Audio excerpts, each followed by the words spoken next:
ఆదిలాబాద్ జిల్లాలో రేపు జరగబోయే తుది విడత పంచాయతీ ఎన్నిక కోసం అధికారులు అన్ని ఏర్పాట్లు పూర్తి చేశారు.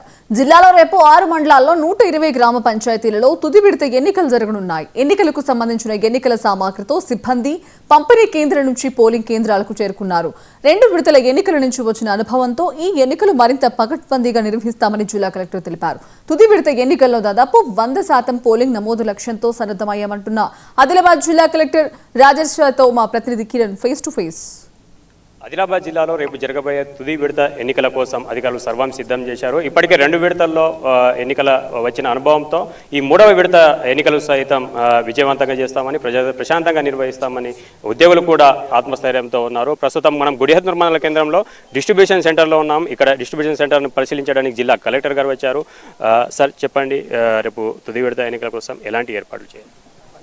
సో మనం ఇప్పటివరకు ఫేజ్ 1 అండ్ ఫేజ్ 2 కూడా చాలా ప్రశాంతంగానే నిర్వహించడం జరిగింది. ఈరోజు మళ్ళీ ఫేజ్ 3 సంబంధించిన కూడా 6 మండలాల్లో డిస్ట్రిబ్యూషన్ పొద్దున నుంచి స్టార్ట్ అయ్యి దాదాపు దగ్గరే రావడం జరిగింది.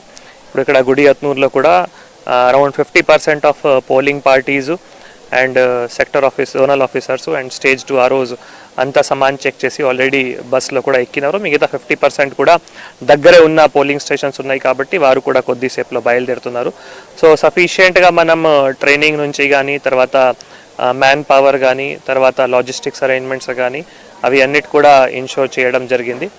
మటీరియల్ కూడా ఏవైతే ఉన్నాయో దాదాపు మటీరియల్ కూడా సఫిషియెంట్గా వారు చెక్ చేశారు. ఏమైనా కొంత షార్ట్ ఫాల్స్ ఏమైనా ఉన్నా అది జోనల్ ఆఫీసర్ ద్వారా ఈరోజు సాయంత్రం తర్వాత రేపు మార్నింగ్ కల్లా కూడా పంపించేస్తాము. తర్వాత మనం మాస్టర్ ట్రైనర్స్ కూడా ప్రతి ఒక్క చోట్ల అందుబాటులో ఉన్నారు. సీనియర్ నోడల్ ఆఫీసర్స్ కూడా అందుబాటులో ఉన్నారు కాబట్టి ఎవరికి ఏమైనా డౌట్ ఉన్నా కూడా వారు ఇక్కడే మళ్ళీ ఉండి కూడా క్లియర్ చేసుకుంటున్నారు. సో ఈ అన్ని ఏర్పాట్లు కూడా ఇంక్లూడింగ్ ఓటర్ స్లిప్ డిస్ట్రిబ్యూషన్ కూడా నిన్న 98% వరకు కంప్లీట్ అయినాయి voter slip distribution. So high voter turnout సంబంధించిన కూడా మనం అన్ని చర్యలు కూడా తీసుకోవడం జరిగింది. అంటే సార్, ప్రధానంగా ఈ 2 విడతల్లో అయిన పోలింగ్ నమోదును కంపేర్ చేసుకుంటే ఈ 3వ తుది విడతలో పోలింగ్ శాతం ఎంత ఎక్స్పెక్ట్ చేస్తున్నారు, అందుకు సంబంధించి ఎలాంటి ఏర్పాట్లు చేస్తున్నారు? సో మనకి ఫస్ట్ ఫేజ్లో యాక్చువల్గా లో టర్న్అవుట్ ఉండేది ఓన్లీ యాక్చువల్ ఉట్నూరు మండల్లో ఒకటి. ఎందుకంటే ఉట్నూరు అంటే చాలా పెద్ద ఈ గ్రామ పంచాయత్, ఒక చిన్న మున్సిపాలిటీ లాగా ఉంది.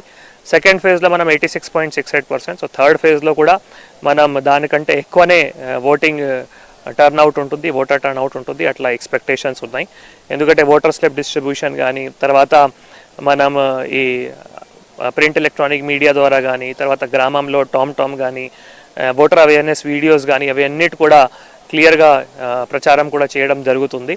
సో పోలీస్ కూడా కాన్ఫిడెన్స్ బిల్డింగ్ మెజర్స్ కూడా చేస్తున్నారు కాబట్టి ఎక్కువ ఓటర్ టర్న్అవుటే రిపోర్ట్ అవుతాయి. దీంతోపాటు మనం బిఎల్ఓస్ హెల్ప్ డెస్క్ ప్రతి ఒక్క పోలింగ్ స్టేషన్లో, తర్వాత దివ్యాంగులు కానీ వయోవృద్ధాలు కానీ auto facility, wheelchair facility ఇవి అన్నిటి కూడా మనం పోలింగ్ స్టేషన్స్లో కూడా ఇన్షూర్ చేయడం జరిగింది. కాబట్టి నేను అందరూ ఓటర్స్కి అదే కోరుతున్నాము, రేపు దయచేసి 7 గంటల నుంచి 1 గంటలు ఆ టైంలోనే మరి చివరిలో వెయిట్ చేయకుండా మనం 12 గంటలు ఆ ప్రాంతంలోనే అందరూ ఆ ప్రాంతం లోపలేనే 7 నుంచి 12 ఆ ప్రాంతం లోపలలోనే అందరూ 18 రకాల ఏమైనా ఒక డాక్యుమెంట్ తీసుకొని వచ్చి ఓటర్ చిట్టీతో పాటు దయచేసి వచ్చి ఓటు హక్కు వినియోగించుకోవాలి. ఎందుకంటే మళ్ళీ మనం 1 o'clock పోలింగ్ పూర్తి చేసుకుంటూ 2 గంటలకి మళ్ళీ షార్ప్ కౌంటింగ్ కూడా స్టార్ట్ చేయాల్సిన ఉంటుంది. కాబట్టి అందరూ ఓటర్స్ కూడా హై ఓటర్ టర్న్అవుట్ రేపు వచ్చి మీ ఓటు హక్కు వినియోగించుకోవాలి కోరుతున్నాము.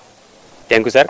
ఇది అంటే 2 విడతల్లో జరిగిన ఎన్నికల అనుభవం నుండి ఏదైతే నేర్చుకున్నామో ఆ రకంగా పోలింగ్ శాతాన్ని వృద్ధి చెందించడానికి దాదాపు కృషి చేస్తున్నామని జిల్లా కలెక్టర్ గారు చెబుతున్నారు. కెమెరా పర్సన్ రంజాన్తో కిరణ్, 99 టీవీ, ఆదిలాబాద్.